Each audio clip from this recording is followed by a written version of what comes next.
भी सुख चाहते हो। तो कहते हैं जो परलोक यहां सुख चाहो, सुनी मम वचन हृदय दृढ़ कहो।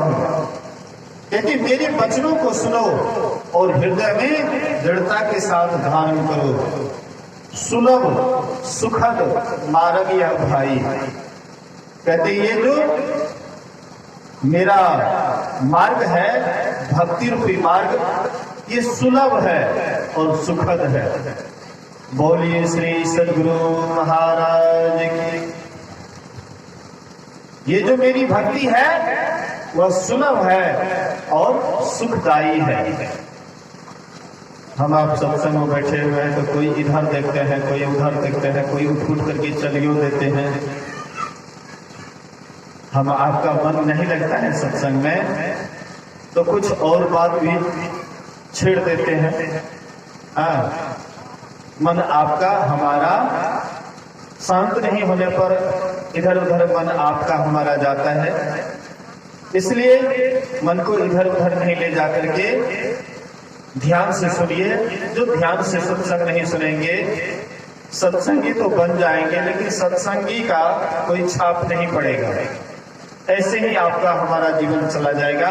इसीलिए ध्यान से सुनिए। बोलिए श्री सद्गुरु। तो राम भगवान कहते हैं, कहते यहां भी सुख चाहते हो और यहां से जाने के बाद भी सुख चाहते हो तो मेरे वचनों को सुनो। हम आप यहां रहते हैं तो यहां हम आप क्या दुख चाहते हैं? यहां रह करके दुख चाहते हैं? किसी से पूछिए कि आपको सुख चाहिए कि दुख चाहिए? कोई भी संसार में कहने वाला नहीं है कि हमको दुख चाहिए। सब आदमी सुख चाहते हैं। लेकिन अभी तक आपका इतना उम्र बीत गया है, अभी तक आपने देखा है कहीं पर सुख है? बेटा में, बेटी में, पति में, पत्नी में, धन में, दौलत में, घर में, मकान में। लेकिन बुझाता है कि सुख मिलेगा, लेकिन सब दिन ऐसे ही बुझाते रह जाता है, लेकिन अंत में सुख मिल नहीं पाता है, ऐसे ही खाली हाथ चले जाते हैं। इसलिए कहते हैं कि यहाँ भी सुख चाहते हो और वहां भी, शरीर छूटने के बाद भी। तो कहते मेरी भक्ति करो। भक्ति का साधारण अर्थ होता है सेवा। हम आप जिसकी सेवा करते हैं उस सेवा से सिर्फ खुश हो जाए, यही उनकी सर्वश्रेष्ठ भक्ति है। तो परमात्मा को हम कैसे खुश करेंगे? परमात्मा की कौन सी सेवा करेंगे जिससे परमात्मा खुश हो जाए? संसार में कोई बीमार आदमी है तो बीमार आदमी को अगर आप दवाई करा देते हैं तो वह आदमी आपसे खुश हो जाता है कि फलाना आदमी हमारी दवाई करा दिए, इसलिए वे खुश हो जाते हैं। किसी के पास कपड़े की कमी है और आप उसको कपड़ा दे देते हैं तो वह व्यक्ति आपसे खुश हो जाता है, प्रसन्न हो जाता है। संसार में जिसको जिस चीज की कमी है वह चीज आप उसको दे देते हैं, वह खुश हो जाता है। अब परमात्मा को हम क्या दें जिससे कि परमात्मा खुश हो जाए? अजब हैरान हूं भगवान, तुझे कैसे रिझाऊं मैं? वह परमात्मा को हम आप कैसे रिझाइएगा? कैसे वह परमात्मा खुश होंगे? तो संसार की वस्तु को देख करके परमात्मा कभी खुश नहीं होता है। परमात्मा चाहते हैं क्या? परमात्मा हम आपको चाहते हैं। हम आप उनके चरणों में अपने आप को समर्पित कर दें, यही उनकी सर्वश्रेष्ठ सेवा है।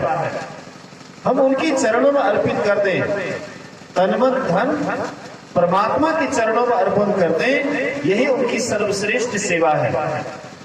इसलिए यहाँ भी सुख चाहते हैं और यहाँ से जाने के बाद भी सुख चाहते हैं। तो कहते हैं कि मेरे वचनों को सुनो। एक राज्य था, वह राज्य का नियम था कि उस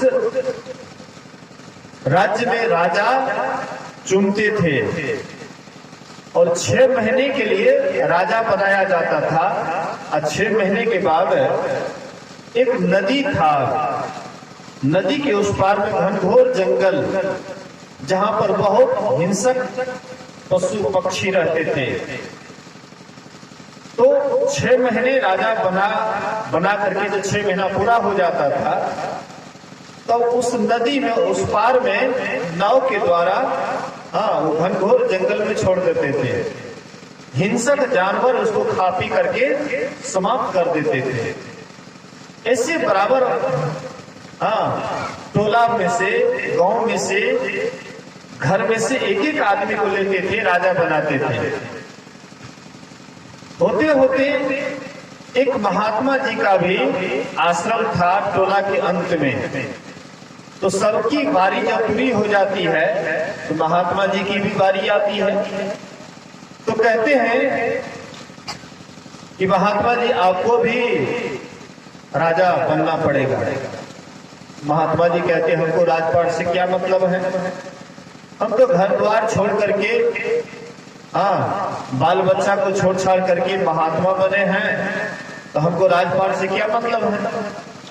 बल्कि आप भी तो इस राज्य में रहते हैं और जो राज्य का नियम है, सभी प्रजाओं के लिए जो नियम है वो आपके लिए भी नियम है, इसलिए आपको भी राजा बनना पड़ेगा। महात्मा जी कहते हैं बनना ही पड़ेगा। बोले कि हाँ, तो जो मैं आदेश करूंगा आप लोग मानिएगा कि नहीं मानिएगा। बोले कि हाँ हाँ, क्यों नहीं मानेंगे। जो राजा बनेगा तो राजा का जो आदेश होगा तो कौन उसको नहीं मानेंगे। बोले कि अच्छे कोई बात नहीं। तो महात्मा जी को राजपाट राजा बनाया गया, राज्याभिषेक हुआ।